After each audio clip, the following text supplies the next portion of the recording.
Bonjour. Quand on a été contacté par Coder en scène il y a, on va dire, 8 mois, on a évalué quelques pistes sur lesquelles on pourrait parler devant un public de développeurs professionnels. Et rapidement, puisque c'était notre obsession de l'époque, on a proposé l'IA. Donc ce que vous allez voir, c'est une conférence qu'on a écrite il y a 8 mois, parce que c'est un secteur qui bouge beaucoup, beaucoup, beaucoup, mais elle a cette, on va dire cette volonté, cette qualité d'être déjà très mathématique. Donc les mathématiques, ça bouge pas trop, parce qu'une fois que c'est vrai, ça bouge pas. Donc on va parler de l'intelligence artificielle par réseau neuronal. Ça recouvre beaucoup de choses, mais d'une certaine intelligence artificielle par réseau neuronal, dans une application conversationnelle.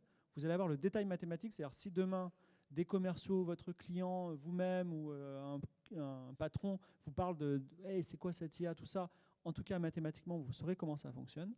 Et on va rester très longtemps sur l'avant-dernier slide de la conférence que je vous invite à prendre en photo, parce que ce slide, il y aura 4 liens, et en gros, ces 4 liens, vous rentrez ce soir chez vous, vous avez vu cette conf, vous téléchargez les liens, vous prenez le temps, une demi-journée, et franchement, vous faites votre propre IA à la maison. Donc ça, c'est l'objectif, et vous êtes largement capable de le faire, tous.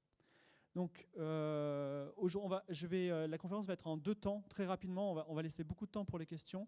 Moi, je vais expliquer le contexte, les enjeux, les contraintes. Et il y aura Arnold, qui est un professionnel, d'ailleurs, qui va expliquer un petit peu son métier, va vous expliquer le détail mathématique basique d'une IA, c'est-à-dire que non seulement vous aurez le logiciel, mais en plus, vous savez comment ça marche dedans, et c'est pas trop compliqué. Donc, entre autres activités, j'ai une société de production de podcasts qui s'appelle Qualité. On publie un podcast sur la tech qui s'appelle Studio 404, mais aussi un podcast qui s'appelle Trajectoire que je fais avec Arnold et d'autres intervenants. Et quand on a créé, donc c'est un podcast sur les mathématiques. Et quand on a créé Trajectoire, on avait un problème, c'est qu'on n'avait pas de mathématicienne. C'est-à-dire qu'on voulait avoir des voix féminines dans ce podcast qui parlent de maths. Et je n'en trouvais pas. Il y avait beaucoup de mathématiciennes, il y a un tiers, je crois, de doctorantes en mathématiques, mais elles ne voulaient pas s'exprimer dans un podcast.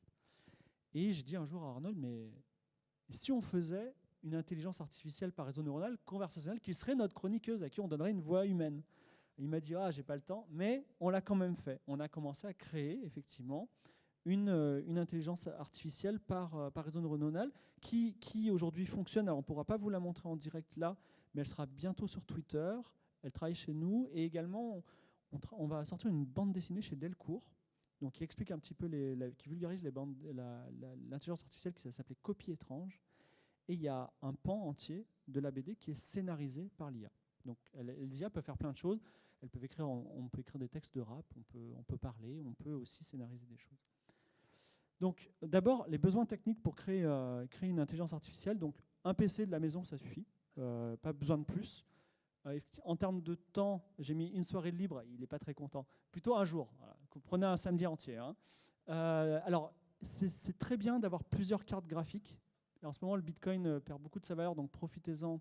Gardez vos cartes, mais gardez-les pour faire de l'IA. J'ai mis aussi, alors il n'est pas très content, 80 gigas. Ça date d'il y a quelques temps. Lui, il travaille avec des PC qui ont plutôt 120 gigas de mémoire. Il faut beaucoup de mémoire pour entraîner l'IA, mais une fois qu'elle est entraînée, ça peut tenir dans un Raspberry Pi. Donc ça, on parlera un petit peu de la mémoire et pourquoi il y a des besoins en mémoire pour cette IA conversationnelle en particulier. Mais quand même, il faut beaucoup de mémoire pour que ça avance vite. Et la bonne nouvelle, c'est que si vous n'avez pas 80 gigas chez vous, j'en ai pas personnellement, Google permet gratuitement, je crois. Ouais, on en parlera, mais il y a Google qui laisse quelques heures de ses serveurs disponibles pour que vous fassiez des petites expériences. Et effectivement, là, on va beaucoup en parler. Pour des textes, si vous voulez faire une intelligence artificielle qui vous parle, il faut un corpus de textes en français. Donc, il faut des textes en français. Il en faut beaucoup. C'est-à-dire qu'à partir de 3 milliards de mots, on commence à avoir de la matière pour pouvoir avoir une intelligence qui s'exprime. 80, c'est un peu une barrière psychologique chez nous parce que 80 gigas, c'est la taille de Wikipédia en texte, Wikipédia français, ce qui est aussi une bonne base, mais ce n'est pas forcément la meilleure.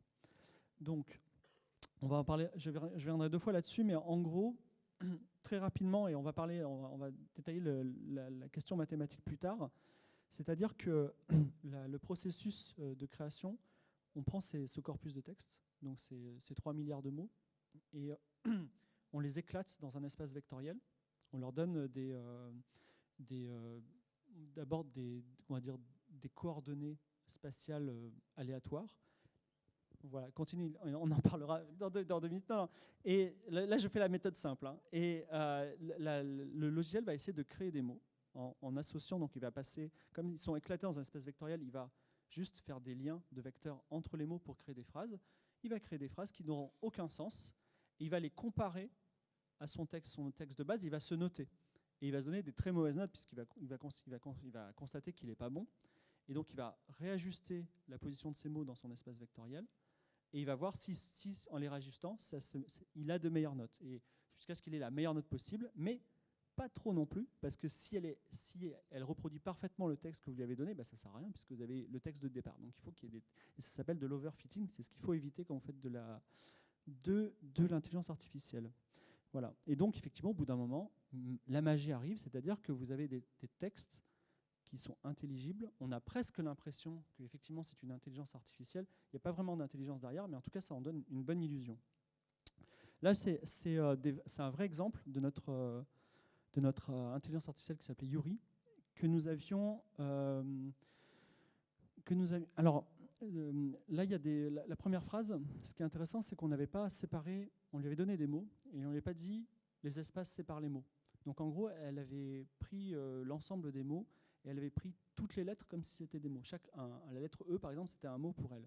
Et au lieu d'assembler des mots, elle a commencé à assembler des lettres. Et effectivement, par exemple, ça c'est la toute première phrase de celle du haut, c'est une phrase qu'elle a fait au tout début. Il y avait, je ne sais pas, que 80 000 itérations du truc. Là, il y a une valeur qui s'appelle loss, dont on parlera tout à l'heure, qui est la note qu'elle se donne. Effectivement, vous voyez, elle diminue, et plus la note diminue, plus on commence à arriver vers des choses complètement intelligibles. Et là, cette phrase, elle est assez intéressante, celle du bas, c'est la première phrase en bon français. Enfin, elle n'est pas très compréhensible, mais en tout cas, il n'y a pas de faute d'orthographe sortie par Yuri, c'était il y a 2 ans hein, maintenant. Et c'était après des millions et des millions d'itérations. Et ce qui est intéressant, c'est le charnier natal, j'aime bien, parce que c'est tiré d'un poème de Heredia. Donc en fait, elle a lu ce poème et puis... on a ce petit bout du poème, et on en parlera tout à l'heure, mais souvent, en fait, quand l'intelligence artificielle en tout cas la nôtre, c'est difficile d'en parler de façon généraliste, mais en tout cas quand la nôtre produit une phrase, souvent on peut déconstruire comment elle a réussi à produire cette phrase, par quel résultat. Voilà. Et ça, on va en parler un petit peu. Alors, ce qui est intéressant, c'est que effectivement, vous lui posez des questions et elle vous répond. Voilà. Alors, c'est pas un être magique indépendant, c'est-à-dire si vous lui dites Yuri, c'est quoi ton métier? Elle va vous dire moi, je suis menuisier. Et une seconde après, vous dites Yuri, c'est quoi ton métier? Elle va dire moi, je suis chanteur. Parce que, en gros, pour elle, menuisier, chanteur, c'est des métiers. Et les réponses sont équivalentes dans sa tête. Elle n'a pas de personnalité. Après, on peut faire du travail sur la personnalité, il suffit de lui dire 1 million de fois je suis menuisier, vous lui rajoutez dans son corpus. Effectivement, quand vous voulez dire tu fais quoi dans la vie, elle va dire je suis menuisier, parce que vous l'aurez hypnotisé. On est un peu dans l'ordre de l'overfitting. Bon, c'est des choses particulières, mais en gros, il y a cette histoire il n'y a pas d'intelligence derrière. Il y a juste des assemblages de mots qui se font le plus cohérent par rapport au corpus initial. La vache mange de l'herbe, c'est un exemple intéressant parce que elle sait que le mot la vache mange de l'herbe, c'est une super phrase. Et elle sait aussi que le chien qui mange des saucisses, c'est une super phrase. Donc c'est très bien noté. Et du coup, qu'elle met à 2 fois le verbe mange, quand la position de ses vecteurs dans son espace vectoriel fait que si tu lui dis c'est quoi de l'herbe, elle est capable de te dire je ne sais pas ce que c'est que de l'herbe, mais l'herbe, c'est à la vache ce que la saucisse est au chien. Et on commence à avoir des assemblages vraiment très surprenants de comparaison. Enfin, là, on se dit, mais qu'est-ce qui se passe? Comment elle a pu faire ça? Et en fait, c'est juste des vecteurs qui sont parallèles, qui ont les mêmes configurations, même distance, et elle peut faire ces déductions-là. Également, la deuxième phrase est intéressante parce que quand on a commencé à travailler avec Yuri, on n'a pu utiliser que des textes libres de droit, donc d'avant 1950. Donc, un peu raciste, très sexiste. Effectivement, quand un auditeur trajectoire lui a dit ça sert à quoi un diplôme? Elle lui a dit un diplôme, ça sert à devenir scientifique si on est un homme et institutrice si on est une femme. Voilà. Et voilà. Donc pensez à tous les gens qui sont nés en 1950. Et dans leur jeunesse, ils n'avaient que des livres qui leur ont permis d'avoir certains raisonnements. Vous voyez ce que je veux dire? Donc là, c'est ça. Et la même chose, c'est que un auditeur lui a dit comment on peut arrêter le réchauffement climatique? Et elle a dit la fonte des glaces, c'est la faute des migrants.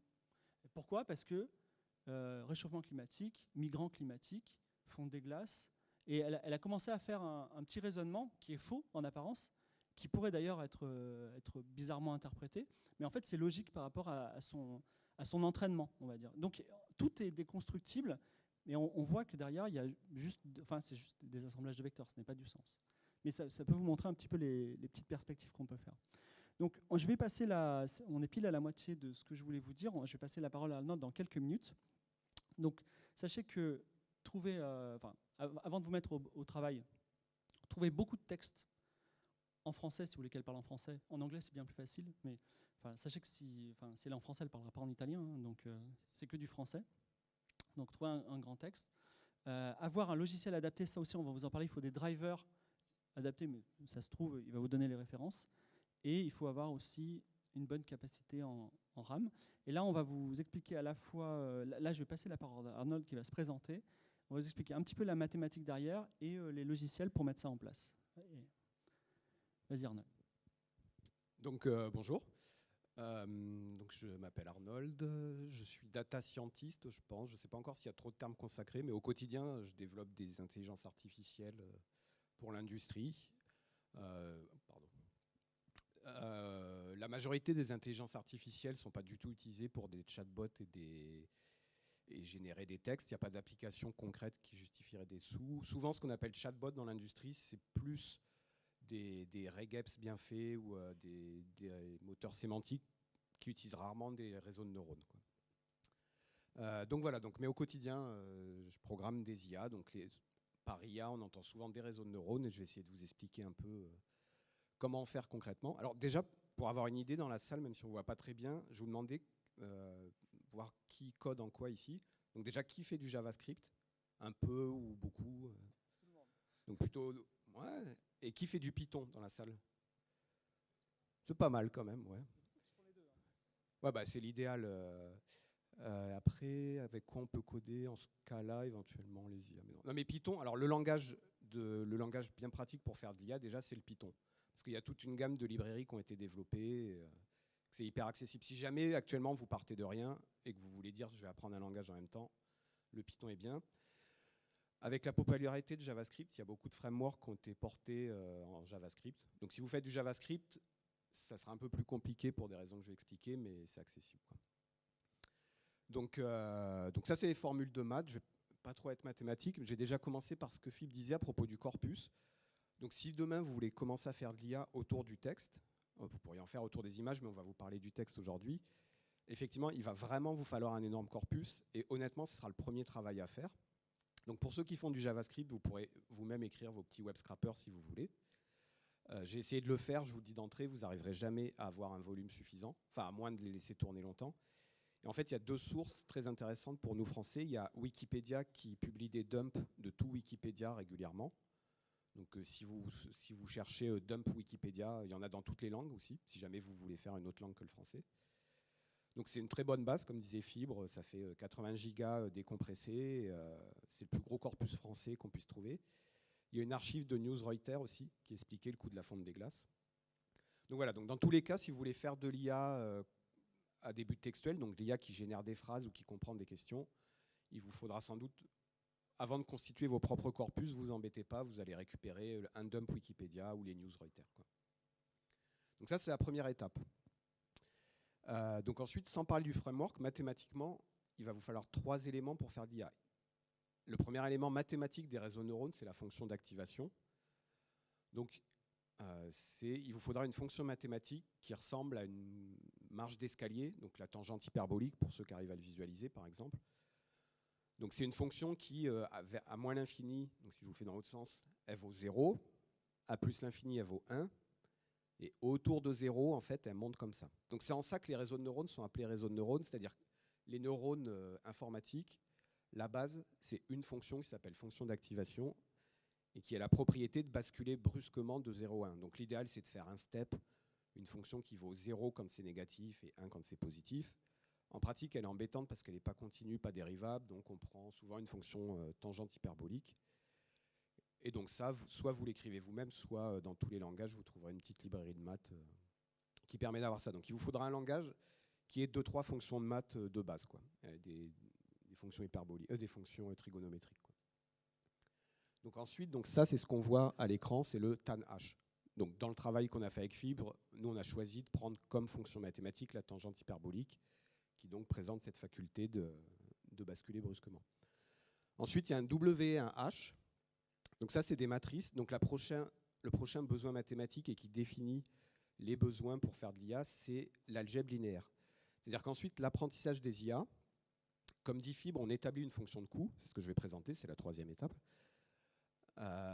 Et l'IA, elle va apprendre, faire une tentative et corriger. Elle va calculer son erreur et puis elle va rétro-propager son erreur à travers son réseau de neurones. Donc c'est pour ça aussi que le terme deep learning est apparu récemment. Enfin, c'est ça que signifie deep learning. C'est des réseaux de neurones avec plusieurs couches. Et en fait, l'apprentissage d'une IA, ça se passe. Il y a une première étape où elle fait une proposition. Donc l'entrée du réseau propose quelque chose, ça se propage. Donc deep learning, ça se propage assez profondément dans le réseau. Il y a une sortie, il y a une fonction d'évaluation qui est appelée loss function la plupart du temps, si vous revoyez des termes sur Internet. Et il y a une rétropropagation. Et tout ça, ça demande énormément d'algèbre linéaire, comme la génération de 3D, enfin d'images de synthèse en jeu vidéo, d'où les GPU. C'est qu'en fait, donc, une fois que vous aurez votre corpus, la prochaine étape sera effectivement d'acheter des GPU. Donc moi j'en ai 3, mais même avec un, je pense que vous pouvez quand même vous poser. Si possible, si vous ne les avez pas encore achetés, il vaut mieux prendre des GPU NVIDIA parce qu'ils offrent des drivers qui s'appellent CUDA et qui sont spécifiques à l'IA. Donc il faut savoir que NVIDIA, ils sont en train de faire la bascule clairement que, comment s'appelle le concurrent Non mais ATI, non, enfin bon, l'autre gros fabricant de GPU. NVIDIA, ils ont eu cette idée de fournir avec leur carte graphique des drivers dédiés au réseau de neurones. Donc si vous voulez vous lancer, prenez une NVIDIA. Il y a des bons drivers qui s'appellent CUDA, qui sont une véritable horreur à installer. Donc attendez-vous à y passer un petit moment et à échouer. Donc voilà, donc un corpus, une carte graphique. Pourquoi la carte graphique ? Parce que les IA, c'est de l'algèbre linéaire. Donc c'est plusieurs neurones branchés entre eux. Chaque neurone, c'est une fonction d'activation. Et vous avez donc deep learning, c'est-à-dire un système en couches. Vous avez une première couche, par exemple, avec 400 neurones. Les sorties de ces neurones sont reliées aux entrées des neurones de la couche suivante, etc. Donc les systèmes pour textuel, l'IA qu'on a programmé qui s'appelle Yuri, elle a 64 couches comme ça. Et au final, donc, c'est une grosse multiplication de matrices, ce qui fait qu'on arrive au troisième, à l'outil phare. Et là, c'est plutôt bien de faire du Python, qui s'appelle TensorFlow. Donc en fait, TensorFlow, c'est une librairie développée par Google qui fait de l'algèbre linéaire sur GPU. Donc c'est des choses que vous pourriez coder vous-même. Par exemple, si vous utilisez Python, vous prenez NumPy et vous utilisez la fonction matmul ou npdot, enfin numpy.dot. En théorie, ça suffit amplement pour faire de l'IA, entraîner un réseau de neurones. Donc vous faites Python, importe NumPy, et puis W égale npdot ht plus 1 égale npdot de W plus ht, etc. Sauf qu'en pratique, ça va vite devenir très très dur à écrire.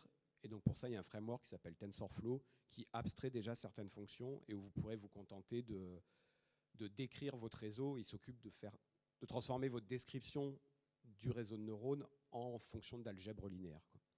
Mais c'est toujours intéressant d'essayer, quoi. Au moins un petit réseau de neurones, d'essayer de le coder soi-même en Python ou même en JavaScript.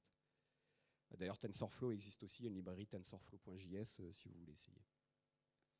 Donc voilà, donc concrètement, donc ça c'est la base pour tous les réseaux de neurones. Fonction d'activation, algèbre linéaire, propagation dans un sens d'une proposition de l'IA, calcul de l'erreur, rétropropagation. Et donc pour l'IA textuelle en particulier, dont on vous parle aujourd'hui avec Fibre, donc la particularité, c'est la définition de la fonction de coût. Et en fait, dans tous les problèmes, dans l'industrie, ce qu'on fait nous, data scientists au quotidien, c'est faire l'architecture. Mais le gros travail intellectuel, c'est de définir une fonction de coût adaptée à ce qu'on veut lui faire apprendre. Donc en l'occurrence, cette slide, elle vous montre ce qui est commun à tous les réseaux de neurones.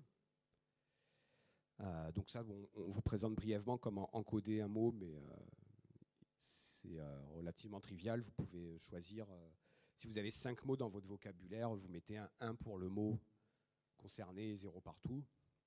Il y a plusieurs méthodes, ça c'est assez trivial. Donc là voilà, donc avec des mots, la slide n'est pas dans l'ordre, excusez-moi, c'est pour ça que je m'étais perdu. peu importe. Ouais, je vous le remontre après. Donc voilà, en fait, ce que je viens de vous expliquer, donc les mots, ils sont représentés sous forme de matrice. On a vectorisé les mots, c'est souvent la première étape.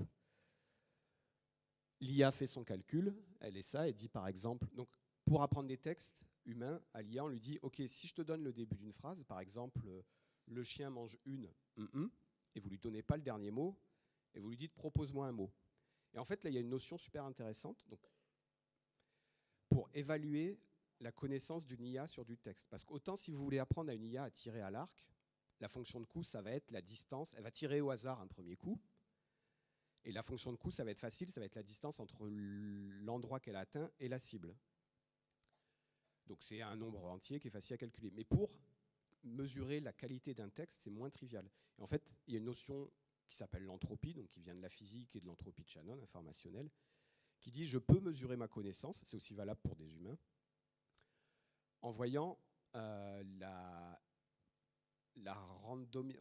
l'aléatoire d'une proposition. Si par exemple je demande à Fibre, je commence la phrase, le chien mange une, si tu hésites entre pantalon, terre, rouge, yaourt, bleu, et des mots coréens, si tu hésites entre 90 mots différents, tu n'as pas de connaissance. Si par contre, quand je te dis le chien mange une, tu hésites entre saucisse ou salade, en fait, si on mesure, enfin si, quand on lui pose une question, l'IA hésite qu'entre quelques mots avec une probabilité semblable, sa connaissance est forte. Donc c'est pour ça que pour entraîner une IA conversationnelle, la fonction de coût, c'est une fonction qui s'appelle cross-entropie, ça ressemble de beaucoup à l'entropie, qui va calculer qui va dire à l'IA, qui va calculer la confusion de l'IA en fait sur une question, quoi. Et l'apprentissage, il va continuer tant que l'IA est confuse. C'est-à-dire qu'elle a par exemple le dump Wikipédia, elle voit beaucoup de phrases qui ont été produites par des humains. Et au bout d'un moment, l'apprentissage, il va être considéré comme réussi quand on va lui dire 1942, je vais dire une erreur historique, donc je vais prendre un exemple fictif. Par exemple, hier, Churchill a envahi. Si elle continue à proposer hier, Churchill a envahi la saucisse, c'est que votre apprentissage n'est pas bon. Par contre, quand elle va hésiter entre l'Espagne, l'Allemagne, la France, vous pouvez considérer que l'apprentissage il est bon, quoi. Et en fait, en faisant cette démarche de mesurer la confusion et de dire à l'IA, ok, t'es confus, et du coup de lui donner une fonction de coût comme ça, elle va rétro-propager, et au bout d'un moment, a priori, elle produira des phrases qui ont du sens, comme celle qu'a montré Fibre. En fait, je viens de ce que j'ai dit. Donc là, voilà, on voit la fonction de coût. Donc pour apprendre les textes, la fonction de coût utilisée, c'est l'entropie. Donc si vous décidez de coder, ça c'est souvent un truc que vous devrez coder à la main. C'est-à-dire que vous aurez codé le réseau de neurones et puis il y aura une dernière étape. Vous aurez une fonction qui s'appellera loss function. L'entrée, ça sera ce que l'IA propose. Et vous, votre gros travail de data scientist ou de concepteur d'IA, ça va être de dire, ok, si tu me proposes ça, voilà la note que je t'attribue, quoi.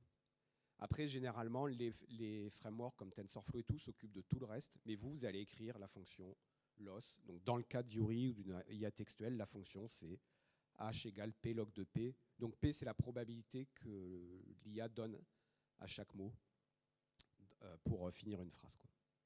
En dessous, c'est une version un peu plus compliquée qui marche mieux. Voilà, donc comme on est contraint par le temps,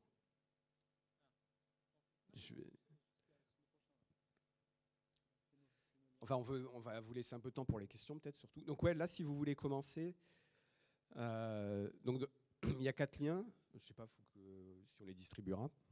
Excusez-moi. Le premier, c'est un cours que j'avais fait qui explique les tenseurs. Donc, c'est un peu compliqué, TensorFlow, quand on s'y met, parce que ça utilise un objet mathématique qui s'appelle tenseur. Donc, j'avais fait un petit cours qui permet d'appréhender ça. Le problème, c'est que c'est impossible d'y échapper. C'est-à-dire que si vous voulez faire des réseaux de neurones, il faudra comprendre ce qu'est un tenseur. Le deuxième, c'est un des premiers tutoriels qui a lancé beaucoup d'entre nous sur le voie de l'IA. Donc Andrew Karpathy, c'est un très bon informaticien qui travaille chez Facebook maintenant, je pense. Donc son tutoriel sur les RNN, c'est les Recurrent Neural Network. C'est ce qui est utilisé pour le texte souvent, et très bien, et toujours très bien. Donc ensuite, il y a LSTM avec TensorFlow, c'est justement comment coder un réseau de neurones avec TensorFlow. Donc c'est des exemples très appliqués aussi. Donc vraiment, c'est des tutos avec du code, comme dit Fibre. Vu que tout le monde est codeur, a priori ici, vous pouvez en une petite soirée, vous pouvez faire le tuto. Et le dernier, c'est le dernier grade, c'est-à-dire qu'il y a un autre framework qui s'appelle Keras, qui abstrait encore plus de choses, qui est normalement, tous les pros dans l'industrie ont fini là-dessus. Donc c'est pas le standard parce qu'il y a plusieurs frameworks qui se tirent la bourre, mais si demain si vous vous fixez comme but dans 2 ans, par exemple, d'être développeur de réseau de neurones, il y a de bonnes chances il faudra sans doute que vous connaissiez Keras et que vous le maîtrisiez, quoi. Voilà. Du coup, j'imagine qu'on vous propose de poser des questions. Est-ce que vous avez des questions? Bon, alors nous, on a 2 spots. On ne peut pas savoir si vous avez des questions, mais on laisse le staff. Est-ce que... Non? Il y a des questions? Là, il y a une...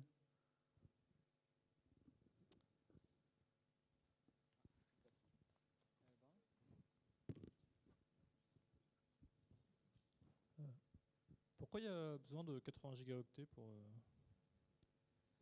Alors si je reviens... Ouais, mais je veux revenir sur la slide avec le WH.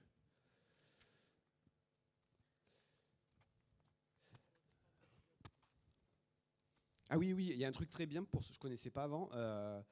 Sur Google sur Google Drive en général, vous savez, il y a un onglet créer un nouveau Google Doc, Google Excel, machin. Et il y a un truc caché qui s'appelle créer un nouveau collaboratory. Ou ouais, c'est ça, collaboratory. Et en fait, Google donne accès gratuitement à un putain de GPU, c'est un K17 Titan, je sais pas quoi, enfin un truc qui coûte 11 000 €.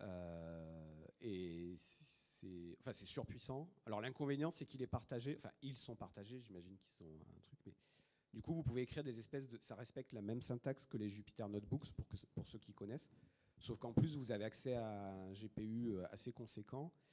Et ils ont installé TensorFlow, Keras ou toutes les librairies de base. Donc, pour commencer, plutôt que d'investir 3 000 € dans un nouveau PC, vous allez dans Google Drive, vous faites New, je sais plus, enfin il y a un petit menu intermédiaire, mais vous cherchez Google.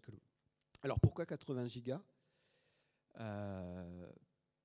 Parce que au moment où elle apprend l'IA, donc imaginons que le vocabulaire français fasse à peu près 60 000 mots. Pour pouvoir faire une proposition, elle encode tous ces mots sur un vecteur. Donc chaque mot est encodé dans un espace continu qui fait en général 200 composantes, qui a la propriété, comme le disait Fibre, que les mots qui partagent un sens similaire, par exemple chien et chat, vont avoir un axe commun. Et à chaque fois qu'elle fait une proposition, en fait, elle ne fait pas une proposition, elle donne une probabilité à tous les mots du vocabulaire. Ce qui veut dire que la matrice WH, en fait, en entrée, elle prend 60 000 vecteurs de 200 réels. Si vous avez 64 couches qui ont par exemple 12 neurones chacun, il va y avoir 12 multiplications, enfin il y a 12 fois 60 000 fois 300 fois votre profondeur en réseau réelle à maintenir, quoi. Donc on a tiens vite les 80 gigas, plus après toutes les fonctions de transformation qui vont être de maintenir la correspondance entre le vecteur et le mot. Mais en tout cas, ce qu'il y a, c'est qu'à un moment, l'IA, elle maintient tous les mots du vocabulaire projetés sur des vecteurs dans un espace assez grand. Et à chaque fois qu'elle fait une proposition, elle va avoir multiplié, disons 3000 matrices qui contiennent tous ces mots pour avoir tous les poids, quoi. Je ne sais pas si ça répond bien, mais voilà. Du coup.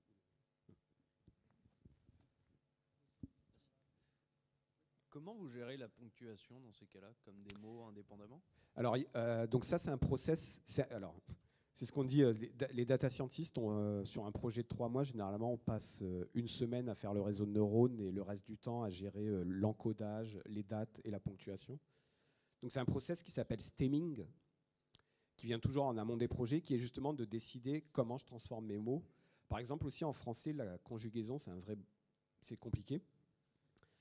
On peut décider que marche avec un S, marche sans S, donc je marche. J'ai pas pris le verbe le plus compliqué encore, mais bon. Non, mais vous voyez, on va stemmer. Ouais, mais du coup, il y a un process qui vient toujours en amont des projets, qui est de dire que marche, je garde juste M-A-R-C-H, que marche, marchons, marcher, marche, S, c'est le même truc. Donc ça s'appelle du stemming. Et typiquement, dans le stemming, généralement, la ponctuation, on vire tout, sauf on utilise 2 séparateurs abstraits. Il nous faut un séparateur de mots, un séparateur de phrases.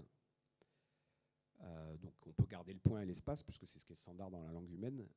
Et après, des fois, il y a les problèmes des apostrophes qui se posent, parce que les mots isolés, si vous avez L apostrophe homme, l'homme, le L apostrophe a peu d'intérêt, c'est la même chose que un homme. Donc, il y a aussi des gens qui disent que le L apostrophe D, c'est la même chose.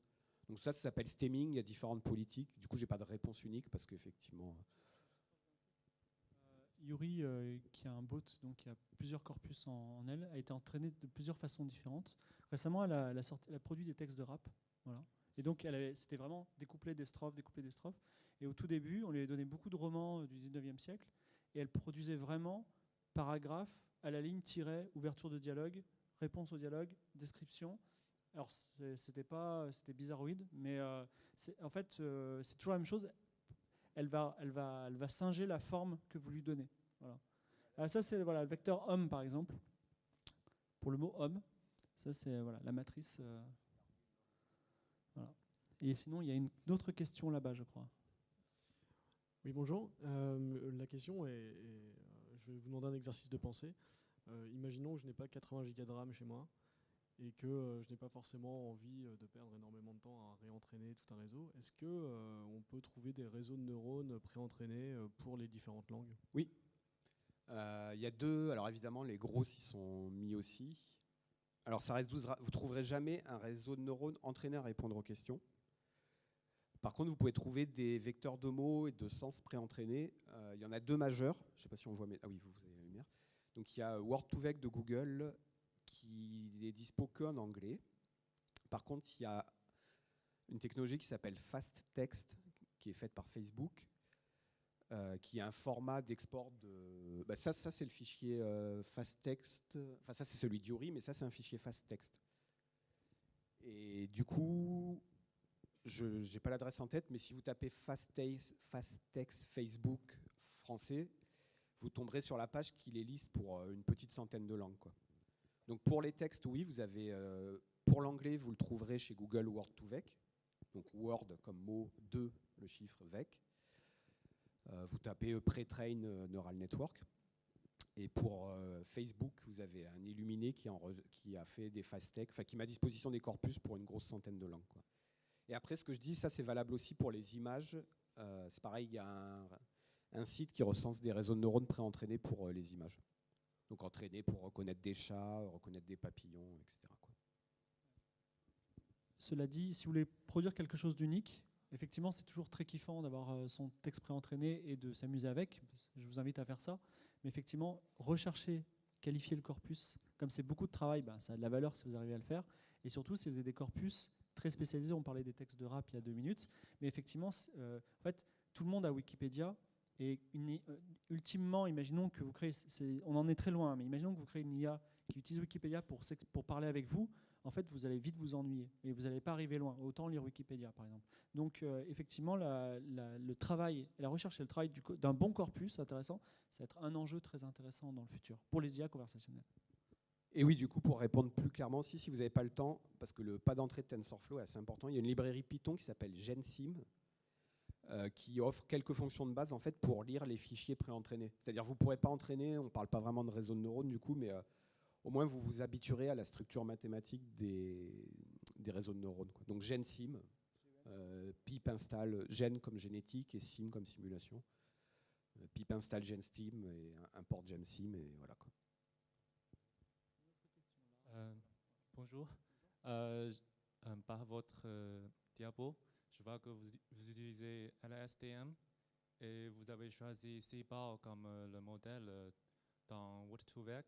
Donc, est-ce que vous pouvez préciser plus votre architecture Alors, oui, oui, pardon, je vous laisse finir, excusez-moi. Alors, ça, c'était l'architecture il y a 2 ans maintenant, je pense, effectivement. Maintenant, l'architecture, donc, celle qui du coup marche bien, qui est bien, c'est donc les mots ils sont encodés avec Word2Vec.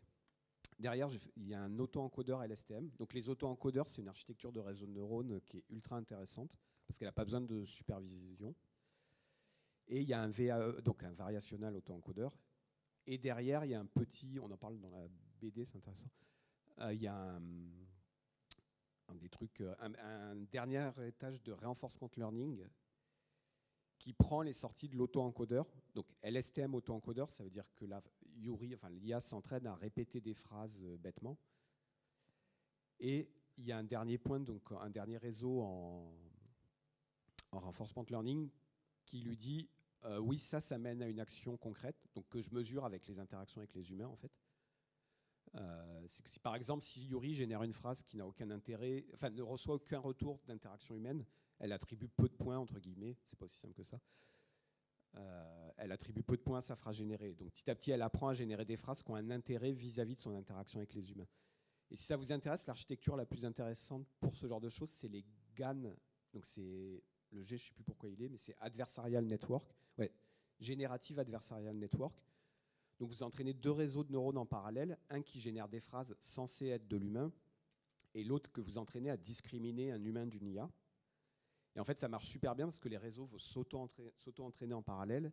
Et au bout d'un moment, vous avez le réseau A qui est capable de générer des phrases qui trompent le réseau B, et le réseau B qui est capable de discriminer la sortie du réseau A d'une vraie phrase humaine. Et voilà. Bon, ça dépasse un peu le cadre, il faudrait 50 minutes. Quoi. Ça, c'est ce que je fais au quotidien. Ouais. Enfin non, parce que du conversationnel, on n'en fait pas tant que ça, mais ouais. Bonjour, ce serait pour savoir si une IA, je suis ici. Ah, bonjour.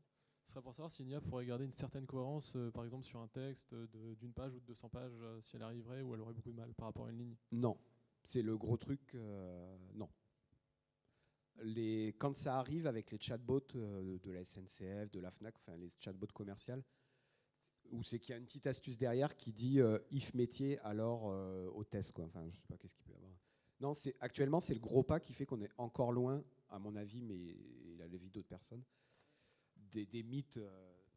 Vas-y, c'est que. Ouais, en fait, je précise parce qu'on a une petite rivalité. C'est-à-dire que moi, je travaille dans le jeu vidéo, par exemple, et beaucoup de gens estiment que la production... aujourd'hui, écrire un texte dans le jeu vidéo, il faut un écrivain, ça coûte cher, etc. Oui, enfin, il faut un écrivain, il faut une batterie d'écrivains parce qu'il y a énormément de textes dans le jeu vidéo, dans le lore, tout ça. Et moi, je pense que malheureusement, on ne peut pas remplacer ce travail très humain par des IA parce que malheureusement, effectivement, aujourd'hui, il manque il y a d'immenses problèmes, mais entre autres, effectivement, la continuité sur au moins une page, on l'a rarement et on l'a dans 2 cas, le hasard total. Waouh, ça a marché, on a eu vachement de chance. Et aussi l'overfitting dont on a parlé tout à l'heure. C'est-à-dire que votre IA elle a été mal entraînée et du coup, elle reproduit votre corpus de base. Mais il ne faut pas oublier que quand vous voulez, dans le cadre d'un travail créatif, quand vous voulez que votre IA, imaginons que vous voulez que votre IA vous produise un texte de Victor Hugo, eh ben, il faut à la base lui donner un corpus qui est genre 80 000 fois plus grand en texte de Victor Hugo. C'est-à-dire qu'en fait, vous allez lui demander de produire quelque chose d'original, mais à la base, vous aurez derrière quelque chose de 10 fois plus grand. Donc, est-ce que c'est vraiment un travail intéressant? Voilà. Alors, c'est pour ça qu'aujourd'hui, l'IA conversationnelle, effectivement, c'est marrant à faire. Est-ce que ça a un intérêt? Voilà, pas sûr, mais en tout cas, c'est marrant. Mais faites-le, parce que peut-être, effectivement, il y a du besoin et des choses qui vont émerger de vos travaux. Et c'est finalement ce que fait Google. Google, si vous mettez à sa disposition ces laboratoires, ils espèrent que vous ayez la bonne idée. Voilà. Je crois qu'il nous reste 1 minute 30, il ne faut pas qu'on dépasse. Mais... Non, mais... donc vous disiez, enfin la base de la création de votre IA, c'était de l'utiliser dans votre podcast. Est-ce que vous avez réussi du coup à trouver une utilité dans le podcast ou est-ce que c'est encore très le chien mange la saucisse ou des trucs comme ça? En fait, les auditeurs peuvent poser 5 questions. Voilà. Et ils posent 5 questions et Yuri y répond. Et bientôt, Yuri, alors c'est un peu, Yuri sera sur Twitter, donc vous pourrez lui poser des questions aussi. Voilà. Et contrairement aux IA de Microsoft, tout ça, elles ne seront pas entraînées par le feed Twitter, ce qui fait que vous ne pourrez pas la rendre raciste. Voilà. Elle l'est déjà, d'ailleurs. D'ailleurs, oui, comme je vais expliquer brièvement, ça c'est intéressant. Donc Yuri, au final, répond à des questions, mais en relation avec la question précédente, j'ai un peu triché sur ce coup-là, puisqu'en fait, elle ne comprend pas vraiment le sens des questions. Elle mesure, si tu poses une question, Fibre, que penses-tu des migrants? Si je mesure la probabilité d'occurrence des mots, je devine que le thème de ta question, c'est migrants. Et en fait, Yuri se contente de générer des phrases à partir de la graine migrant avec des mots similaires. C'est-à-dire qu'elle ne comprend pas vraiment que tu lui demandes qu'est-ce que tu penses des migrants, mais en mesurant la probabilité d'apparence des mots dans la question, elle sait que qu'est-ce que tu penses de... Voilà. Mais enfin, je dis donc moi je le fais. Et si vous voyez quelqu'un qui essaie de faire un wow effect avec une IA, souvent c'est ça parce que, comme on disait, à part overfitter, enfin voilà, on n'a pas franchi le cap de la cohérence encore. Et comme il reste 10 secondes, si toutefois effectivement on vous présente un projet d'IA conversationnel, méfiez-vous. Vous voyez, c'est compliqué à faire, c'est compliqué à mettre en place et ça n'a pas forcément d'utilité. Donc, méfiance à tous les étages, mais ça peut être amusant. Voilà. C'est la fin. Merci.